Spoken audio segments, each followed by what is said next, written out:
as well. So yeah, people are looking for rural projects. Yeah, I think taking from what you said, thanks for explaining that to what you said about money.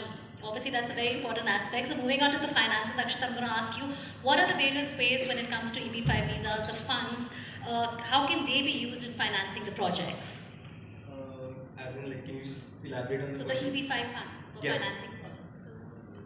Yeah, Fair enough. So, the ways, like the makes different sense. kinds. Yeah, it makes sense. So, as a regional center, whenever we're underwriting a project, let's understand very clearly that you need to ask the person you're speaking to, are they a regional center or are they a developer? So, the regional center is basically like your fund manager, right? So, they're representing you. They're people who are managing your funds. Now, answering your question, generally, the kind of investments that we curate are either preferred equity or, let's say, mezzanine debt. Now, these are forms of investments that are made into the project where all EB5 investors, so to say, in a particular project are one step ahead of the developer in the capital stack. So, you'll see general EB5 projects where you'll have a senior lender, which is like a bank or a financial institution backing the project. You'll have sponsors' own equity, which is developers' own equity into the project, and then you would see a healthy chunk of EB5 funds put into that particular project, either in the form of pref equity or mezzanine debt.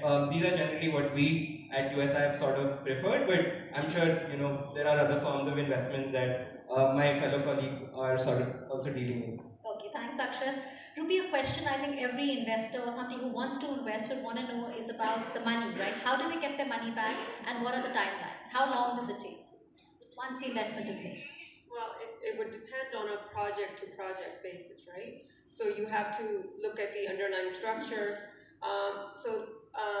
Like it was mentioned, that there's preferred equity structure or there's a debt structure. Typically, historically at least, debt structures have been 5-year term with 2 or 3 extensions. So you're typically looking at a 7-8 year term to get your money back. Now that the new legislation has come out and said you can get your money back after 2 years, we might see a shortening of that time. But that's how historically the projects have been structured. But obviously, I have a very unique project in the market that's repaying in 3 years. But that's I think, a unique opportunity. But historically, this program's been a real estate financing program, right? Okay. And it's really not practical to build a large project, which takes 3 to 4 years to build, and then you need another 2 to 3 years to stabilize the revenue, and really at that time that money can be refinanced and repaid to investors. That's how it's traditionally structured. Okay, I think that's important for every investor to know. Thank you so much for that. Paresh, what are the factors that one should consider when they're choosing a project? How do they decide which project should be they putting their money in or investing? The factors, please. Yeah. So I would just like to go back a step and continue from what Akshat had said. So basically, when we are looking at projects, and that is important to understand what is a regional center. So a regional center is essentially a kind of a fund manager.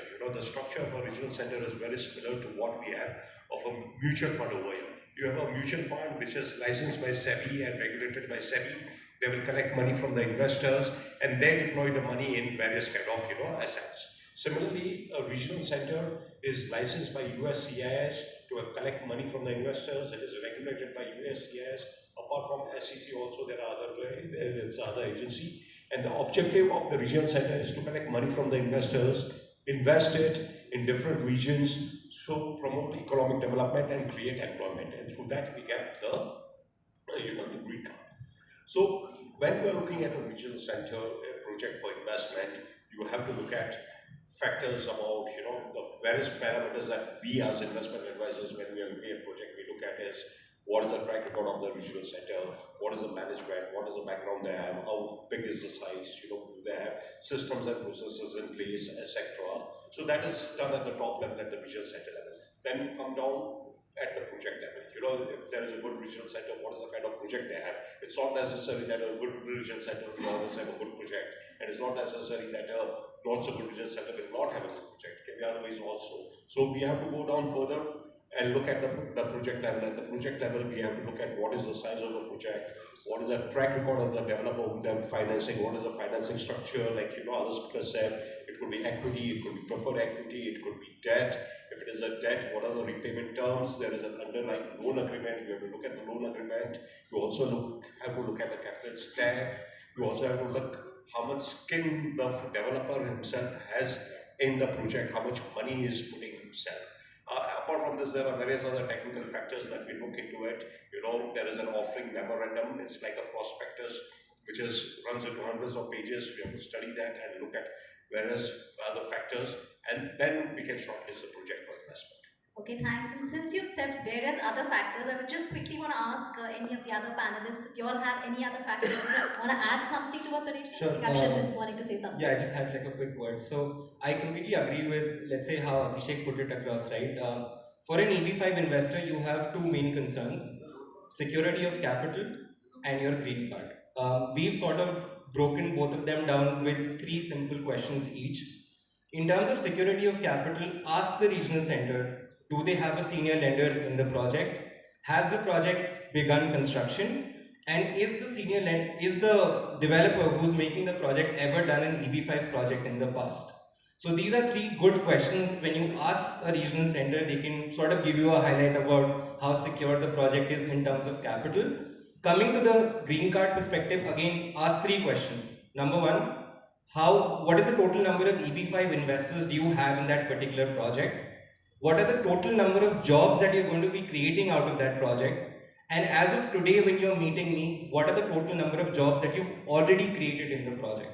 I believe that the person or the project that gives you the best 6 answers to these questions, I firmly believe is the right choice for you.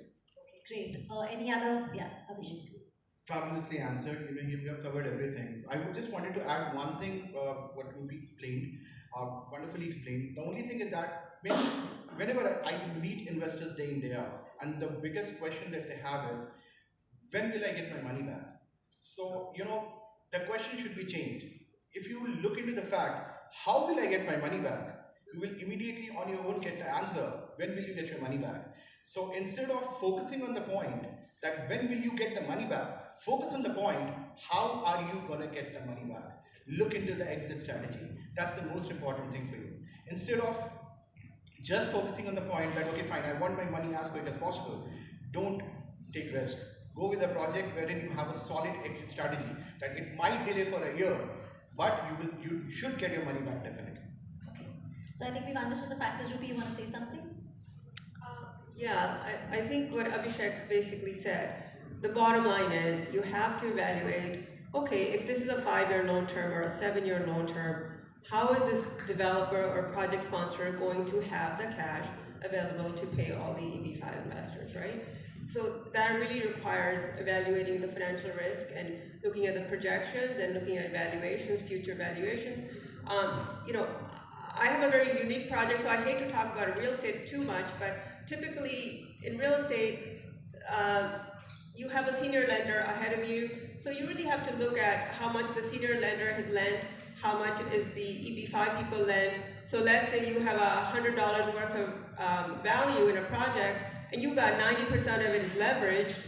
You have to look at 5-7 years down the road, are they going to be able to refinance that? They're going to be able to get that much leverage, right? Let's suppose, because it's all, in real estate, it's all based on refinancing. It's not on cash flows. You're not going to have enough cash flow to repay investors. You have to refinance this debt out. So you really have to look at future valuation. What's the loan to value potentially? Are they going to be able to refinance in the future to get me my money back? Well, thank you so much for explaining the factors. I have a question for you, Carl. What role does the US government play in monitoring the investments and also protecting the investor? Well, USCIS governs the program through essentially, as Rupi mentioned earlier, through the regional center. So typically, similar to a broker-dealer in the US, they're basically regulated in the same way a broker-dealer is regulated now under the new law. So, so the regional center has to ensure that the project follows all the laws, applicable laws. And if not, the sanctions are quite severe. So they have to, they can potentially get debarred and investors can get denied. So it's it is very important that the regional centre is a responsible regional centre and does take compliance very seriously. So I think that's definitely an important consideration as far as this. So it does boil down to the regional centre. I mean, It that's does.